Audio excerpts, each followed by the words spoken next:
Okay, Club Project 2016. If you recall, yesterday we crushed and destemmed just some cab soap. That's all that's in here. And we're going to get some numbers on that today. So by numbers I mean pH, total acidity, and Brix. Some people may also get specific gravity. I don't necessarily do that at the very beginning. I just use Brix for the beginning.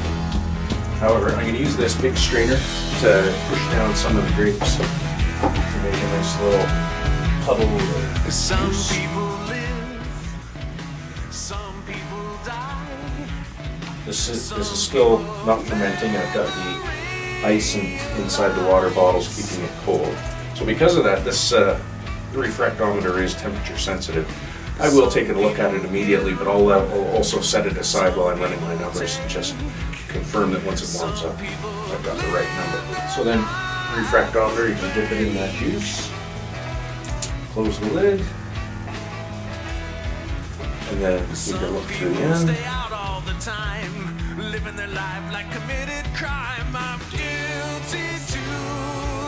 And it's a little bit on the high side,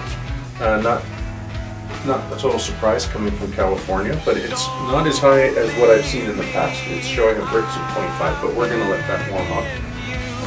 That will give us a potential alcohol of about 15%, so a little bit on the high side. I suspect what we're going to do is add some water to water that down, some acidulated water. We'll take a sample now and run it inside and get some numbers.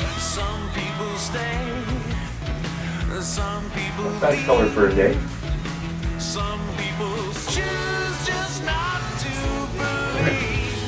I've got my portable lab set out on the kitchen counter, and because it's something I do every day, I have my instructions for my portable lab that I review every time just to make sure I know exactly what I'm doing. Otherwise you might end up wasting some of the chemicals and whatnot. But the nature of what we're going to be doing here is we're going to be checking the pH of the grape juice, which is important for fermentation. The yeast enjoys a certain range of pH, so you want to have it in that range. For red wines, you're looking at between 3.5 and 3.7 would be a comfortable range for fermenting a red wine. How you finish that off is a matter of taste.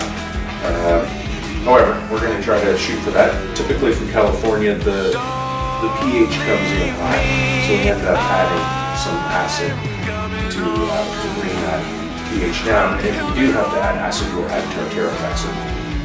So I've got my buffers to calibrate my pH meter, and I've got my sodium hydroxide for measuring titratable acidity. So basically we're going to look to say, okay, how much acid is in that grape juice, and what is the strength of that acid? How much acid? TA, strength, pH.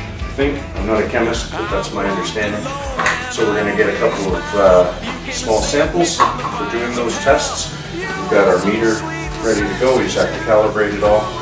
And like I said, I've allowed this to warm up, and so it is still about 25, just a titch below 25,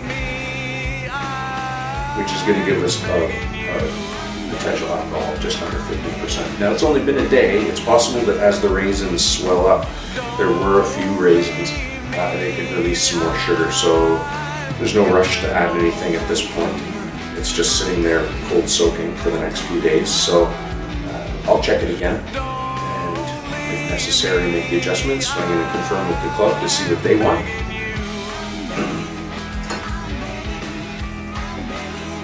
Now this isn't surprising at all. It's showing a really high pH, 4.28.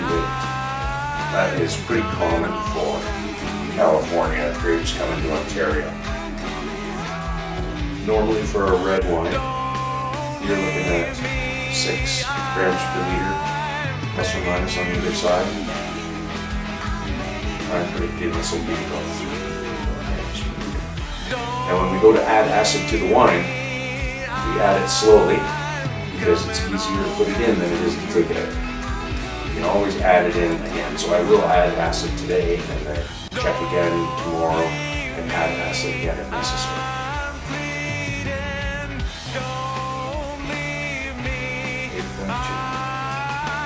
coming home.